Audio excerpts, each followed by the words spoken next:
bold prediction in the headline itself. Tron is going to win SCG Indianapolis.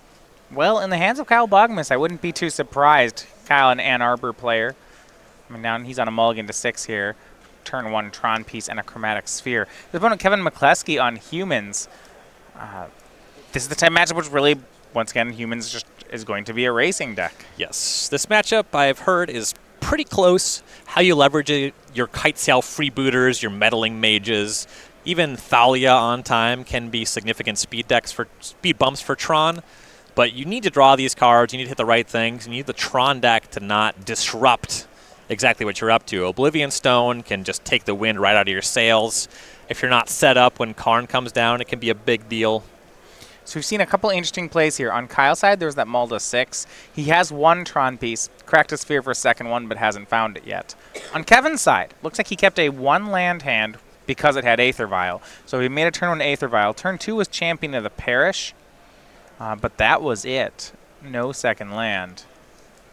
And actually, Kyle looks like he makes Tron piece, second Tron piece, and then Ancient Stirrings. So if he finds a tower here, he has turn 3 Tron. These Aether Vial hands that aren't really able to cast more spells, they can function well enough. And the way the mana curve of the deck is set up, you're heavy on 2s and 3s. If you draw 1 land, you can apply very significant pressure. Against a deck like Tron, though, you really do need those timely kite sail freebooters, meddling mages on the right things. And especially with the draw that Boggemes has shown to this point. He's got 2 different Tron lands already. He's a tower away from starting to deploy Karns. Maybe Wormcoil Engine. Yeah, Kyle's was on that Stirrings. He had options between an Oblivion Stone and an extra land. He went with the Oblivion Stone and now is hoping, I think, to dodge a Meddling Mage on the stone. Yeah. Yeah, that Oblivion Stone face up. That means that if Kevin has a Meddling Mage, very likely going to be the name. Though, honestly, in general in this matchup, that's probably going to be your blind name, kind of regardless. Sure. And some mana development for Kevin. He end-stepped a Noble Hierarch and then actually drew the land. Kite Sail Freebooter, and we're going to get our first look at Kyle's hand. It's like Forest, Horizon Canopy, Ghost Quarters, no 3rd Tron land, but you just have Expedition Map. There's an Oblivion Stone and a Wormcoil Engine. All right, well, the Oblivion Stone's going to get taken by the Kite Sail Freebooter, so Kyle is left with an Expedition Map and that Wormcoil. Interesting on Kyle's side, he did make Stirrings last turn. He could have made Expedition Map to set him up for turn 4 Tron. Yeah, turn 4 Tron, generally not the goal. One of the elements of Owen's article this week is when he's playing the deck, he always asks himself, how can I set myself up to get lucky? In this kind of game, it's going to be turn 4 activating that Oblivion Stone. And that makes sense for Kyle. In the last turn, if that Stirrings had hit, then he would have the turn 3 Wormcoil Engine. Kyle went down to 15 on an attack there, however.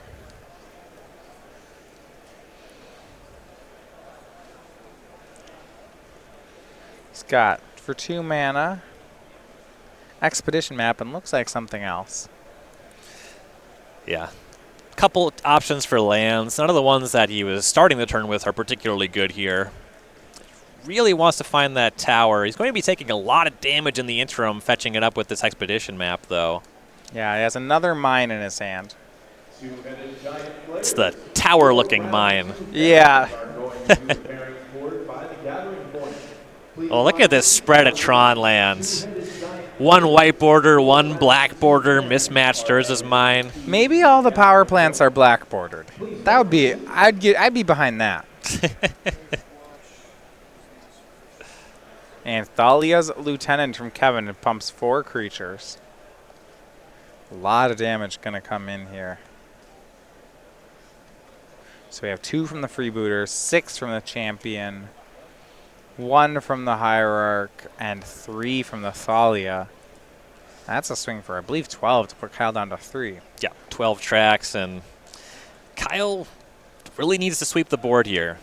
Well, the problem is he needs an O-Stone, and he needs to draw that tower. I don't know if he can sweep the board in time. Right. We know that the mine was the draw last turn, so... Picks up the cards. Had that Wormcoil. He cannot both find a tower and cast Wormcoil that turn, and we are quickly on to game 2. Right. in that situation, he's not even necessarily out of the woods, and in fact, he's just dead on board to the freebooter if he finds the worm coil. So it needed to be that exact string of draws that was already broken up by him missing on the previous turn. So Kyle's going to look to his sideboard for some help, maybe something to slow down Kevin. His full sideboard's 3 Nature's Claim, 2 Surgical Extraction, 2 Thought-Knot Seer, 2 Thragtusk, 2 Beast Within, a single Dismember, a Warping Whale, a Spatial Contortion, and then a copy of Emrakul, the Promised End. A couple removal spells here, the Dismember and the Spatial Contortion. They can deal with Meddling Mage, Kitesail Freebooter, that kind of stuff to buy time. Those are going to be pretty impactful sideboard cards here. Don't really like Thought-Knot Seer in the matchup. It's not so good against Reflector Mage, but Thragtusk can play pretty well here. It's not the most exciting card, mostly looking at those removal spells. Yeah, what I do like about Thragtusk is it has some pretty reasonable play against Reflector Mage. Yep. As opposed to Wormcoil Engine, which, not saying I'd cut Wormcoil Engine, I'd probably just have all of them in. Right. Totally reasonable. Got some main deck Relic of Progenitus to cut. Those don't do too much here. So over at Star City Games, we have our weekly sale, something different every week over on sale at the Star City Games store. This week, we have up to 25% off select promotional cards. See here, you can get your old pre-release cards, Grand Prix promos, some player rewards promos from back in the day, like that Day of Judgment. Those have been on sale all week, and that sale continues through the weekend. StarCityGames.com/weekly sale. A lot of sweet promo cards across the history of Magic. Definitely check that one out. So Ryan, that Hero of Bladehold, did you at that do you own a Hero of Bladehold or a Gliss of the Trader? What was your pre-release card? I certainly owned both.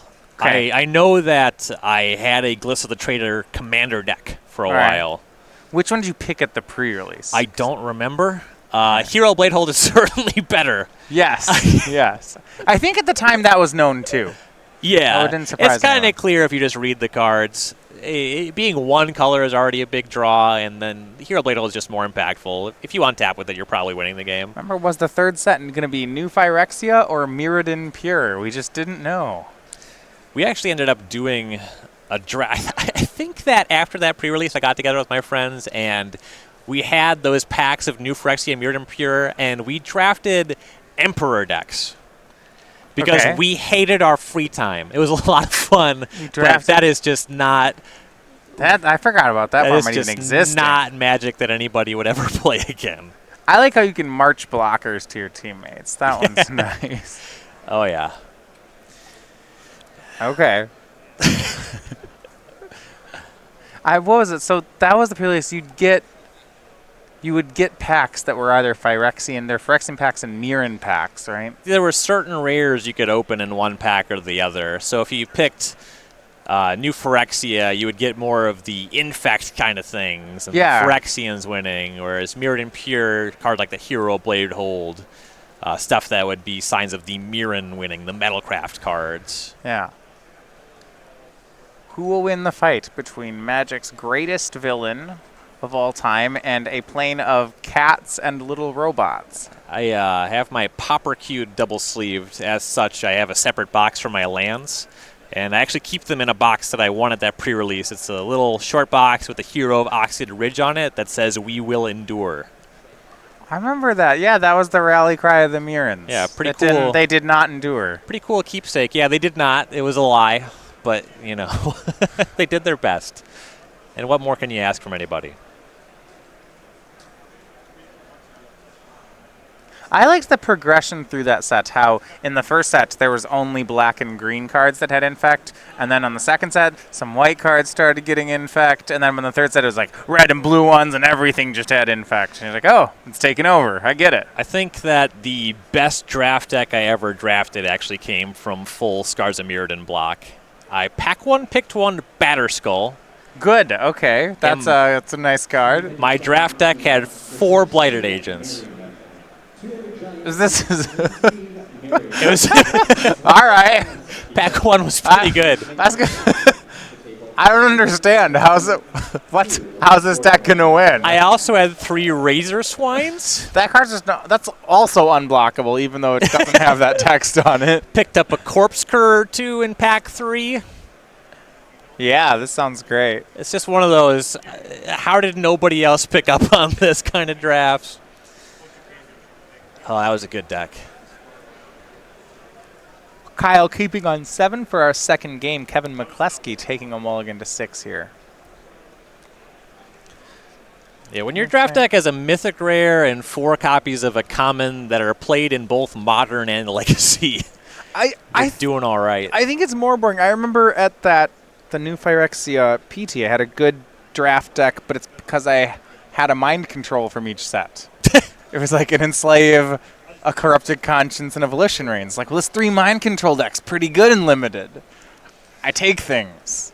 It wasn't nearly as exciting as what you're talking about. I actually had one of the worst, clunkiest draft decks of all I've ever drafted at that Pro Tour. Have you ever sacrificed a Darksteel Sentinel to a Golgotha Flame Fiend? That's not. I mean, it's like a 6-star. These are both good cards. These are both good cards. Yeah. They're not supposed to combine that way. I liked the Sentinel. It was the most obvious combat trick. You'd have like 5 cards in, and you'd have 6 mana up, and you just say pass, and your opponent would just look at you. You're like, no, I don't have anything. I'm just empty. Just attack me, please, though. Forget about me. All right, we're underway in game number 2 here. Our cow starts with a Tron piece and a Chromatic Star. Enough talk about Darksteel Sentinel for now. We'll come back to that, I'm sure. Aether Vial from Kevin.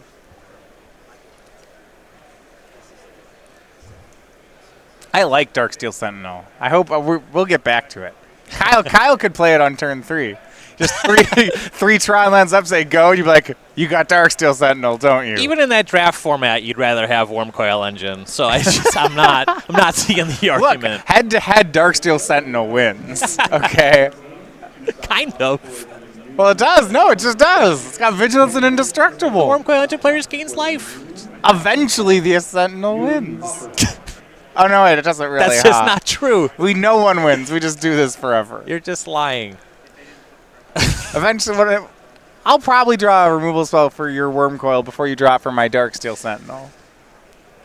Boggemes threatening that turn 3 Tron again. Yeah, here we have Finding Expedition map off Ancient Stirrings. If not on turn 3, we'll certainly have it on turn 4.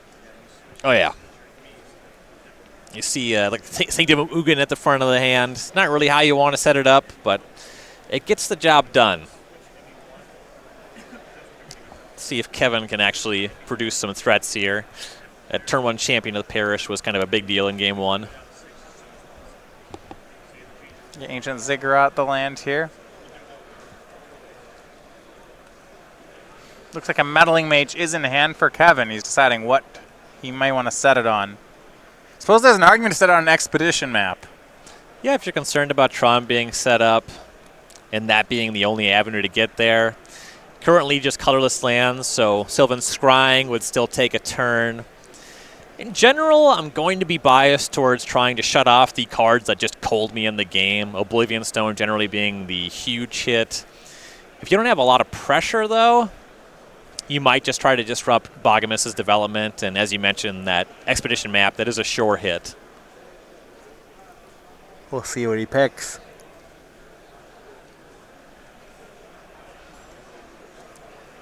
He named All Is Dust. Okay. All Is Dust generally going to show up in smaller numbers than Oblivion Stone is. Yeah, and I actually have some bad news for him, Ryan. There's no copies of All Is Dust in Kyle's 75. Yeah, 0 is a smaller number than 4.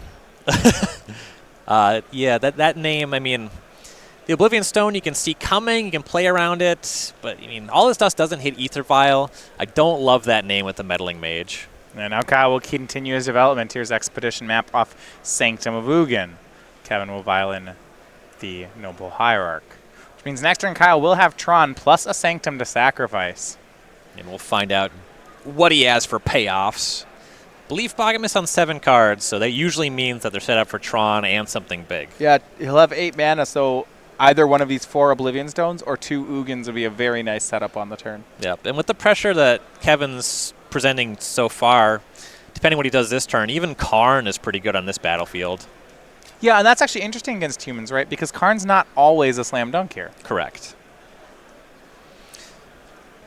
Thalia's Lieutenant, cast here from Kevin. Boggemes is on 4 main deck Walking Ballista. Ooh. A Walking Ballista for 4 could be a big game. Yeah, that's basically just another sweeper in this matchup. Right. The Thalia's Lieutenant slows it down a little bit. As you see, the Hierarch and the Meddling Mage will grow. Meddling Mage attacks in for 3. Kyle will go to 17. It's the first damage of the game onto him. Make that 16 from Exalted. Creature with Exalted attacks. There we go. Or attacking creature gets Exalted. I have Ancient Stirrings, finds a land that produces 2+ mana. If we just ignore that the Expedition map happened there, I could check that box. And Kyle does end step find that third Tron piece, so he'll untap with 8 mana here. And he mentioned Ballista or Oblivion Stone or not All's Dust or Ugin would all be great here. And here is Ugin the Spirit Dragon. Pretty good spot for a -2 on that one. That'll take care of all these humans. Leave the Ether Vial behind, but at 16, not a huge concern for Boggemes. Just start untapping and +2ing that Ugin and shooting down whatever Kevin presents. Pretty good spot. Kevin is going to draw off Horizon Canopy. Ooh, I have that bingo square. And so here we see Ugin. And you mentioned that -2. Kyle has already chosen it. You see the 5 on Ugin. It will exile each permanent with cumulative mana cost 2 or less. And for Kevin, he's going to let it exile the lands as well. Just going to go ahead and pick up the cards. Yep. And from that game, there's really not a lot that Kevin could have done there. He could have played the Meddling Mage differently, though I can't imagine he would name Ugin the Spirit Dragon. The one name discussed that actually could have really mattered there was that Expedition map, but there's really no way of knowing that that actually matters for Kyle's Tron development. Though that might have done it in that game. Yeah, that was just interesting. The right name might have worked. I don't know. In the dark, you don't want to name Expedition map. The argument was that there was already one in Kyle's hand. Right.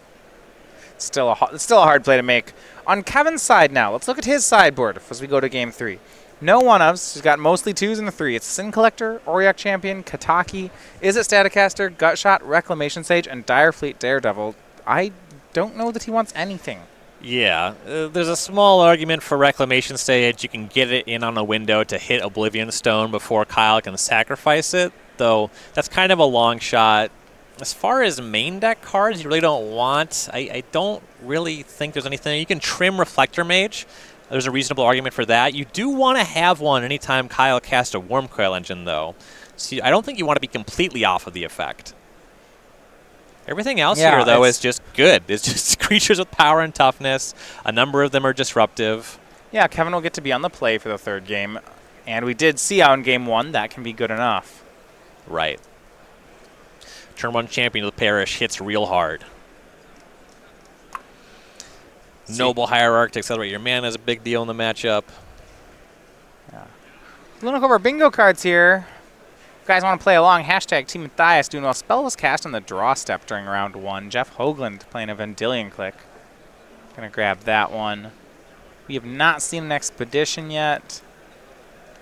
I have the infinite mana in quote square. Kyle cast he cast an 8 mana spell. Infinite's just sideways 8. Oh, okay. So, but you can, if you want to take that, you must play your bingo card turn to 90 degrees then. That'd be hard to read. I know. But if you want that infinity to be an 8, Ryan, that's just how that line works. I'm good at bingo. I don't know if I'm that good. Sideways bingo is a tough game. Yeah. I have not practiced for the sideways version of the game. Turn 3 win. I have that square in here. If Kyle makes Tron on turn 3, is that good enough? I don't think so. Okay. There's matchups where I might give it to you. I have definitely conceded to Tron before the game is over. And I'll do it again. I'll usually do it. If I'm on the draw with Amulet and I make a turn 2 bounce land and then they go turn 3 Karn, exile your bounce land, I'll usually just scoop to that. Don't need to keep doing that game. Yeah, back when I was playing Grixis Delver, your best ways to win the game, obviously turn 1 Delver was a big deal. Countering a Sylvan Scrying or an Expedition map to keep them setting off Tron was a big deal. Okay. But if there's a game where they just cast a Dismember or a Warping Whale on 1 or 2 and then have turn 3 Tron, I'm ready to pack it in. That's just too much. Things generally don't get better for the opponent over time playing against Tron. Yeah. Keep of 7 from Kevin. Does Kyle keep as well? He's thinking about it. On the draw, he actually needs to ask a fair amount of his deck. Yes. We've seen him set up, trying to go for turn 4 Tron. Wasn't good enough in Game 1. Game 2, the Tron did come down on turn 4, but he was on the play in that game. Also had a huge payoff with it. Turn 4 Tron with a guaranteed Ugin is one thing. In this matchup, though, Thalia, Kitesail, Freebooter, they can really break up that kind of play. You have to ask a lot. And after a lot of deliberation, Kyle's going to go ahead and send the hand back. I will say that with Tron, one of the biggest mistakes you see players make is keeping loose 7-card hands. This is a deck that actively wants to mulligan a lot. I've certainly been guilty of that when I've played Tron. I just still, I can tunnel vision the fact that it's a ramp deck. If I see a path to making Tron, it's really hard to throw it back. Mm-hmm. It's kind of the thing that happens the more you play the deck, the more experience you have with these 4-card hands that still cast turn 3 Karn. Yeah. You have a little faith. You registered the deck for the tournament. You got to believe in it. But one of the strengths of this deck is that it mulligans really well. Weak 7-card hands, you just can't do that with decks that mulligan well. The strength of the deck is that on 6, on 5, it still does its thing a pretty good percentage of the time. That's the power of Ancient Stirrings, Expedition Map, Sylvan Scrying. You have a ton of looks at the stuff you want. You just have the best cantrip in the format. What are you doing keeping bad 7-card hands? And Kyle quickly keeps on a 6. And let's see what we can do. Kevin starts on Champion of the Parish. First game without an Aether Vial, but in this kind of matchup, Champion on turn 1 might actually just be the better play. Right. It is good for a lot of damage. For Kyle, Power Plant into Map. Not too hard to make turn 3 Tron from there. But Kevin's second Champion of the Parish might have a very explosive start. We'll see. We'll find out if he has a second land. Yeah. Ooh. He does not. Big win for Kyle. This is a lot of power, but you really need some of your 2-mana plays to follow it up, and Kyle's going to have turn 3 There we Tron. go. Turn 2, turn 1 Map, turn 2 second Tron piece. Now, Kevin has 3 Champions of the Parish. Yeah, I mean, Kyle doesn't have anything on turn 3 that deals with all of them. He'll take 5, go to 13. But this is one of those boards, if Kevin, if he doesn't play a land this turn, that means he can't have Reflector Mage this turn. If Kyle has Wormcoil Engine, that perfectly bridges him into the 8-mana turn. Yeah, there's no way around Wormcoil Engine, and Kyle does, I've got a glimpse at his hand, have an Oblivion Stone. So he only needs to survive 1 turn here. Yeah, and this is a lot of damage. I mean, taking 5 this turn, next turn, you could maybe take 9. I think if Kevin has 2 humans, 12, I believe, is the absolute ceiling, and Kyle's at 13, so he should be able to be fine then. All right, Kyle makes Tron, and he may want to just get... Oh, Walking Ballista on 3, never mind. That's just better. Yeah, this cleanly cleans up that 1/1 champion very easily. You get a block, and if there's no pre-combat human, this is huge. It deals with the 2/2 as well. All right, second land on time for Kevin, meaning if he has Kitesail Freebooter, he can hit this Oblivion Stone before it starts. However, he'll go for Thalia's Lieutenant. And now Kyle's got a pretty good opportunity. Yeah, you can pick off 2 of these creatures. I got to figure that the 1/1 champion and the 2/2 champion where you're going to look right here. Well, if he's committed to making Oblivion Stone, I suppose he could shoot the 1/1 champion and then chump block the biggest champion. It's all the same. Sure. Yeah, that'll save you the most life. If you have that land rolled up in the Oblivion Stone, that makes a lot of sense. But then it's forcing you to crack it, and it's for, what, 1 extra life point? I don't know. Might not be worth it. We'll see how Kyle chooses to play. I got to figure you want to crack it next turn kind of regardless. Yeah, it's just like envisioning a world where you hold it is pretty hard. Mm-hmm. Yeah, especially considering this Thalia's Lieutenant gives 2 counters to everything. And Kyle did not respond. He blocked the biggest one, and he shoots down the 1/1 anyway. It all ends up being the same. Takes 4, goes to 9. Yeah, he loses a couple points upstairs with the Ballista. Not really what the matchup's about. Right. Once he wins, he's winning by a lot. I mean, game 2, when you saw Kevin concede, he was still at 20. It's not like he's the beatdown deck. He's just trying to overwhelm Kevin with powerful effects. 10 mana possible for Kyle. He has another tower in hand. Tower Ulamog here is better than Oblivion Stone if he has that. Just exile those champions. That Thalia's Lieutenant's not breaking in through that. Reflector Mage on Ulamog's pretty whatever. I'll cast my Ulamog again. We see play and draw off Chromatic Sphere. He has 1 green mana floating. Yeah, the ceiling on mana here is 10, so we can't draw into Ulamog with this. Could maybe have drawn into Ugin. That would be better on this turn than the Oblivion Stone would be. So it's worth the look for that. And there is the Oblivion Stone. Kyle uses the floating mana, plays another tower, so he's left up the 5 to crack the stone. And now that's on the board, Kevin doesn't have a play around it. He can swing and force the action. Yeah. Hey, Kevin does have lethal attackers here, so Right. doesn't have to commit anything to make this just the play for Kyle. Kyle going to hold on to it in case Kevin were to top deck into something like Mantis Rider. Yes. That's why I wouldn't want a main phase.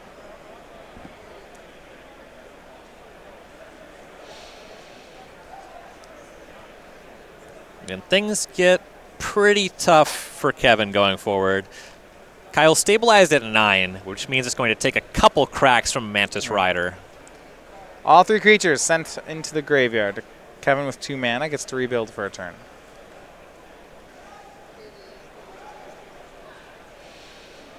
I want to say I see a Meddling Mage floating towards the front of Kevin's hand. Okay, what do you think you want to name off of? I think that Ulamog is absolutely lights out. Just Alright. takes care of your lands. You can't really recover from that. And because that's the case, you probably want to make that. You can try to just name a card that's in Kyle's hand. You don't know, based on when the Chromatic Star was sacrificed to this turn, exactly what Kyle was drawing to. Right. So you don't know if the tower was produced, if he maybe drew Ulamog off that. There's a couple other totally reasonable names. Just some kind of Haymaker is absolutely the name. As opposed to Game 2, where there was an argument for Expedition Map. Kyle's all set up with his mana. Yeah, here you're picking a Haymaker and then hoping that goes. Right. Wormcoil Engine is generally the most beatable, so probably not going to be that. He named Ulamog the Cecil Hunger with this one. Yeah, that makes a lot of sense to me. Again, just because that card just wins the game on the spot in this window. Now, you said last turn that Ulamog was better than Oblivion Stone. This means he's naming a top-decked Ulamog as opposed to one that might already be in Kyle's hand? It's also the case that Kevin doesn't know when that tower was drawn. That could have been off of the Chromatic Star. Oh, okay. Right, and then in that case, there would have been no window to cast Ulamog. Right. 11 a.m. sealed players. Well, Ghost Quarter the land here for Kyle brings him to 11. He actually may not have a payoff yet. We'll have to see. Actually, I suppose going down 2 mana because Oblivion Stone costs 8, you can probably suss out that the tower was available, but it is still just that you're never going to beat Ulamog.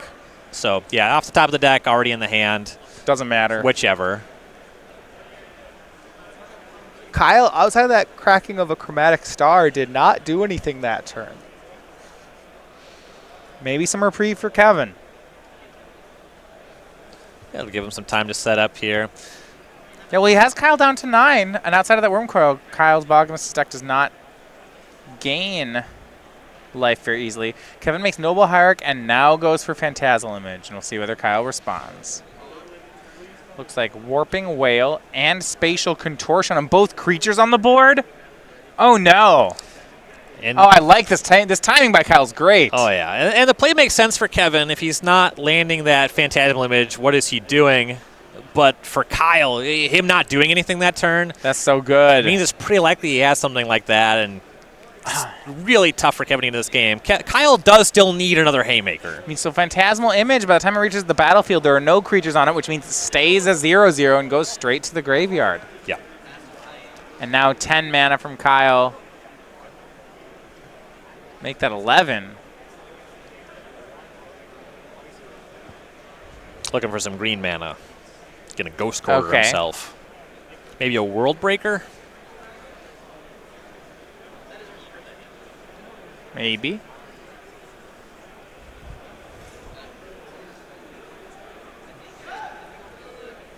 Actually, that'd be tough. Looks like because to make room He for these doesn't have Walking it. Ballista, he's not on that one.